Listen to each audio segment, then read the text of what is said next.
Certo, agora vamos para a questão número 4. A respeito das definições das funções, assinale a alternativa correta. Vamos olhar a primeira afirmação. Dada a função f de x igual a x ao quadrado, com domínio igual ao conjunto dos números reais, ou seja, eu posso pegar qualquer x real, colocar nessa função que eu vou ter uma imagem, menos 2 é o elemento desta função. Certo? Para a gente ver, tem dois jeitos. A gente pode ver graficamente, fazendo o gráfico da parábola e ver se ela passa no menos 2, ou seja, se algum x tem imagem que é igual a menos 2. Vamos testar isso.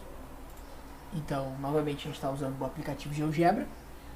Eu venho aqui e escrevo a função que eu tenho lá. Ou se vocês fizerem no caderno, vocês começam a testar alguns pontos para ver o que acontece. Se a gente for ver, esta aqui é o gráfico, né, da minha parábola x ao quadrado.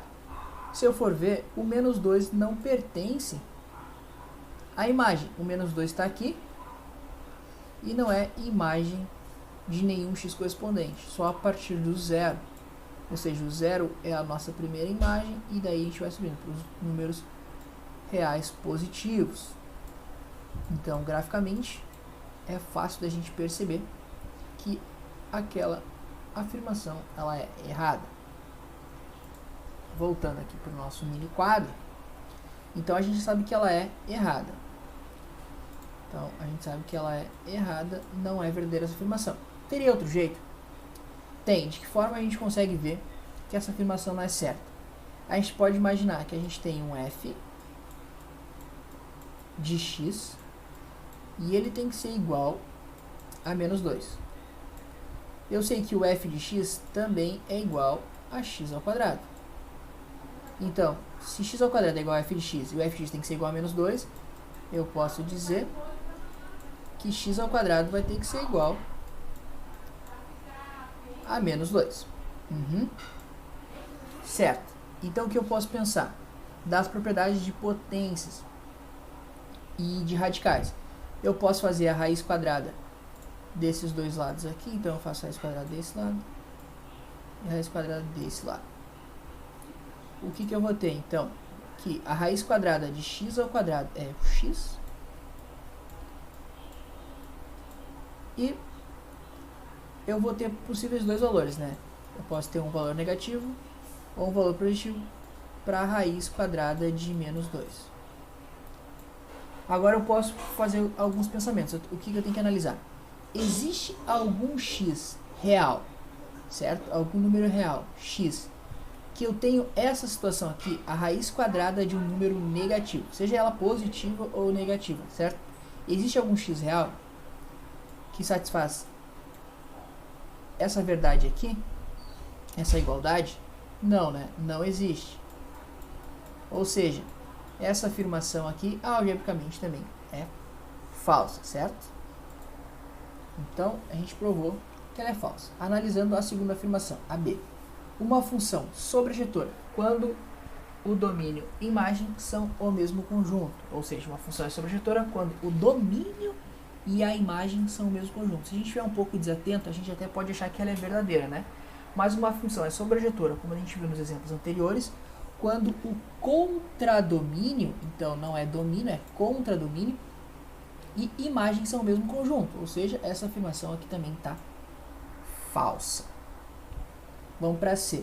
Uma função é uma regra que relaciona cada elemento do domínio a um único elemento do contradomínio.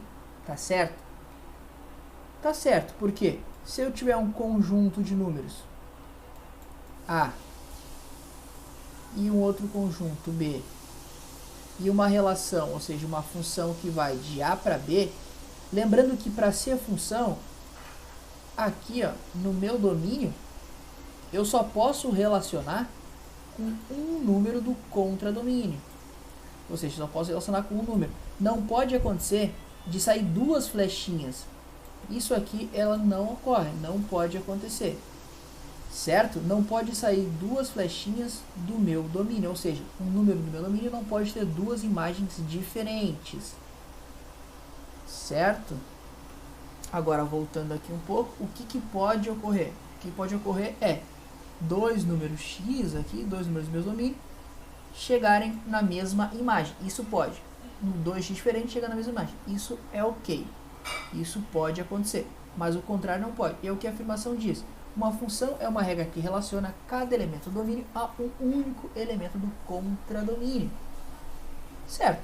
Ele pega um número do meu domínio e relaciona a um único elemento do contradomínio. Está correto essa afirmação aqui. A última afirmação diz: o contradomínio e a imagem são sempre o mesmo conjunto. Essa afirmação é falsa, né? Nas outras questões a gente já viu sobre isso. Quando ocorre esse fato aqui, a gente diz que a função ela é sobrejetora, mas não ocorre sempre. Pode acontecer de algumas vezes o contradomínio ser maior que a imagem. Ou seja, a imagem é sempre um subconjunto do contradomínio, mas não quer dizer que elas são o mesmo conjunto sempre. Então, essa aqui é falsa e a nossa alternativa certa fica como a alternativa C de casa. Então, agora a gente vai analisar a nossa questão número 5, que diz: dada uma função f que vai dos números reais até os reais estritamente positivos, tal que o f de x é igual a uma base a elevado a x, assinale a alternativa correta. A gente tem 4 afirmações, mas antes de a gente ler as afirmações, eu quero separar algumas coisas importantes sobre essa função. Então, antes de a gente começar a responder, vamos analisar como é o comportamento dessa função. Isso é importante a gente ver. O que a gente tem que analisar? Primeiro, o domínio da função. Para a gente ver, nessa questão aqui, a gente olha para a primeira afirmação que diz lá: dado uma função f que vai dos reais aos reais estritamente positivos. Ou seja, então ela sai desse conjunto aqui e vai para esse conjunto aqui.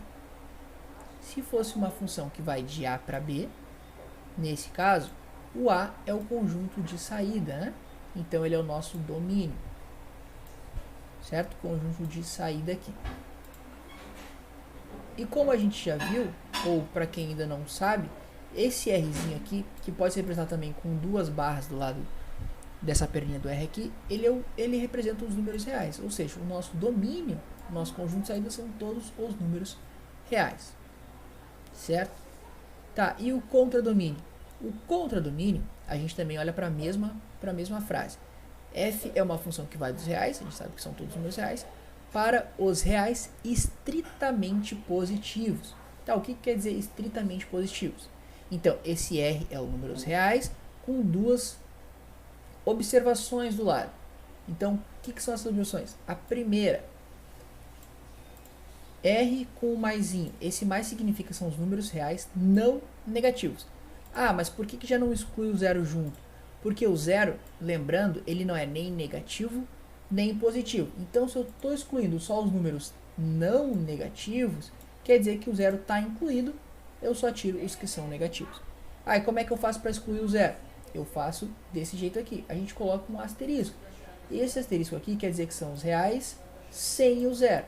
Tá? Se tivesse só esse asterisco, quer dizer os reais sem o zero. Ou seja, são os negativos e os positivos sem o zero. E como eu tenho essas duas observações juntas, então quer dizer que o meu contradomínio, ou seja, o meu conjunto de chegada, nesse caso aqui, são os reais estritamente positivos. Ou seja, é o conjunto dos números reais com só os positivos, sem o zero e sem os negativos. Isso é muito importante para a gente ver o nosso contradomínio, porque a partir disso a gente pode definir algumas outras coisas. Mas o que a gente vai ver agora é sobre a função ser injetora. Para a função ser injetora, eu tenho que lembrar que a imagem para cada x tem que ser única. Certo? Eu vou pegar o aplicativo do GeoGebra para a gente poder entender um pouquinho melhor. Então, agora com o GeoGebra a gente pode analisar um pouquinho melhor o que acontece.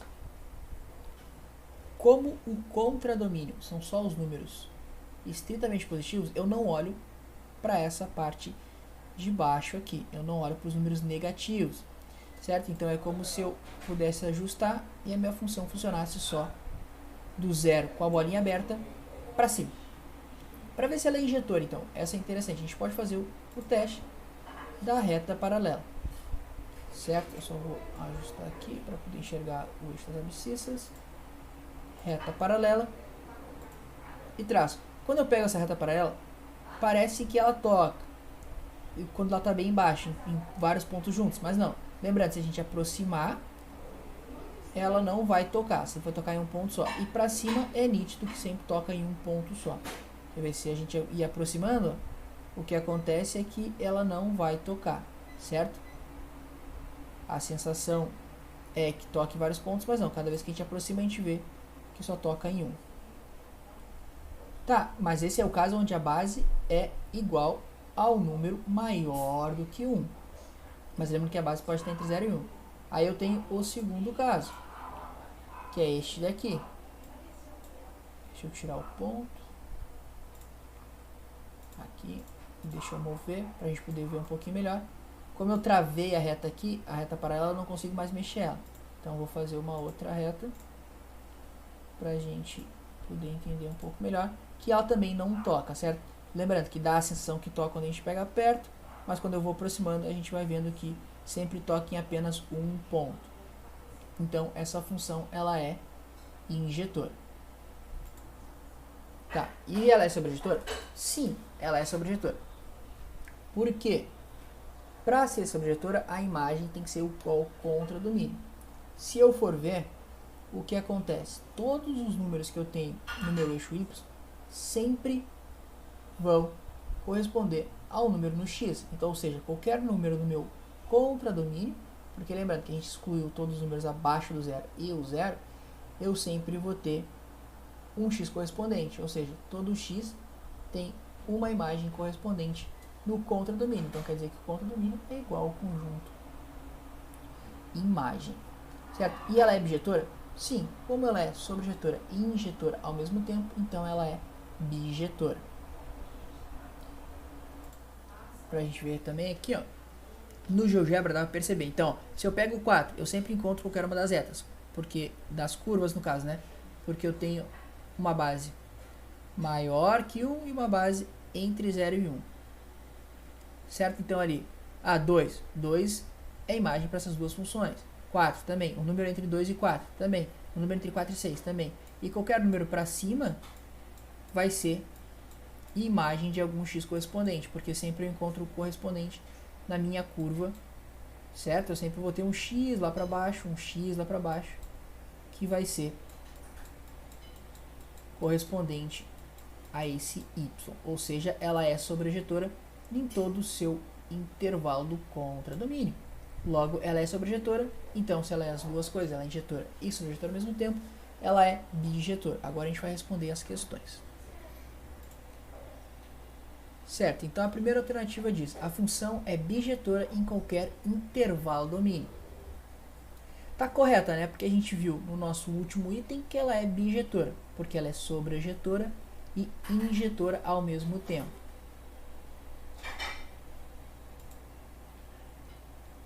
A B, a função é injetora, mas não é sobrejetora com domínio e contradomínios reais. A primeira diz, a função é injetora, correto, mas não é sobrejetora. Falso, ela é sobrejetora. Com domínio e contradomínios reais. Falso também, o domínio é real e o contradomínio são os reais estritamente positivos, ou seja, não são todos os reais. Então, alternativa falsa. A função só é sobrejetora se o domínio e contradomínio forem limitados a intervalos específicos. Vamos analisar essa afirmação. A função só é sobrejetora se domínio e contradomínio. Parece ser um pouco de verdade. Claro, tem um pouco de verdade. O contradomínio, se ele for limitado, que a gente limitou ele em os reais positivos, sem o zero, ou seja, estritamente positivos, deu certo para ela ser sobrejetora. Mas o domínio não precisou ser limitado. Ou seja, o domínio pode ser qualquer coisa, qualquer número, que a função ainda vai ser sobrejetora. Então, essa afirmação está bem errada por causa disso. E agora, a D, A função é sobrejetora, mas não é injetor, com o domínio e contra domínios reais. A gente já viu que com o domínio e contra domínios reais é uma afirmação falsa, então essa questão já ia ser falsa por causa disso, porque o contra domínio são os reais estritamente positivos, e a função ela é injetora, como a gente viu no teste da reta paralela, certo? Que a imagem ela é única para cada x que eu tenho no meu domínio. Então essa aqui também é falsa e a gente ficou com a nossa alternativa certa, a letra A. Certo, agora a gente vai fazer a questão número 6. Ela é uma questão um pouco mais simples, considerando os conceitos matemáticos, certo? Então a gente não precisa ter tantos conceitos já estabelecidos e gravados na nossa mente para poder realizar essas questões. Primeiro a gente vai ver o que a questão 6 diz. Então, considerando que f de x é igual a 9 elevado a x, ou seja, nossa base é 9, é uma função exponencial, né? Determine o valor de x. É uma função exponencial porque a nossa variável ali está lá no expoente. Então, para a gente fazer o f de 3, a gente precisa aplicar o 3 na função, ou seja, onde tinha x, a gente coloca o 3. Eu já deixei preparado, então fazendo isso, a gente vai ter essa situação. Então, o nosso f de 3 é igual a 9 elevado a 3, ou seja, 9 é o cubo, que dá 9 vezes 9 vezes 9, que dá 729. Da mesma forma, a gente vai fazer isso para o f de 0, ou seja, vai aplicar o f de 0 na função. Então, a gente vai ter aqui f de 0 é igual a 9 na 0. A gente sabe que da propriedade das potências, que qualquer número elevado a 0 é igual a 1, né? Porque é 0 uma vez. Então, 9 elevado a 0 é igual a 1. Do mesmo jeito, a gente vai fazer o f de menos 1. Então, a gente fazendo o f de menos 1, a gente vai ter essa situação aqui, onde f de menos 1 é igual a 9 elevado na menos 1. Quando o expoente é negativo, a gente sabe que a gente tem que inverter a nossa base, ou seja, é o inverso que a gente tem. Então, é 1 sobre 9. Como o expoente é 1, vai ficar só 1 sobre 9, né? Que dá aproximadamente 0,11 para quem quisesse deixar em forma decimal. Mas essa forma de fração também é uma resposta ok, certo? Agora, no nosso último caso, a gente tem o f de 1/2, ou f de 0,5, para quem gosta de trabalhar com números decimais. Então, a gente vai levar o nosso 9 na 1/2, e lembrando das regras de potência também, a gente sabe que quando o nosso expoente ele é fracionário, a gente tem uma raiz, onde o numerador aqui em cima, ele vai denominar o número de vezes que o 9 está elevado dentro desse radical, e o número de baixo é o radical aqui fora, ou seja, então, como não tem nada, né, e como aqui é 2, é uma raiz quadrada. Se fosse uma raiz cúbica, ou uma raiz quarta, ou qualquer outro tipo de raiz, a gente representa um número ali fora, mas como é uma raiz quadrada, não precisa. Então, a raiz quadrada de 9 é igual a 3. Então, está feita a questão 6, ela era um pouco mais tranquila de fazer, como eu já falei, em questão de conceitos, né? Mas tem que ter bastante atenção para a gente lembrar dessas propriedades de potências que vão ser muito importantes no nosso estudo de exponencial.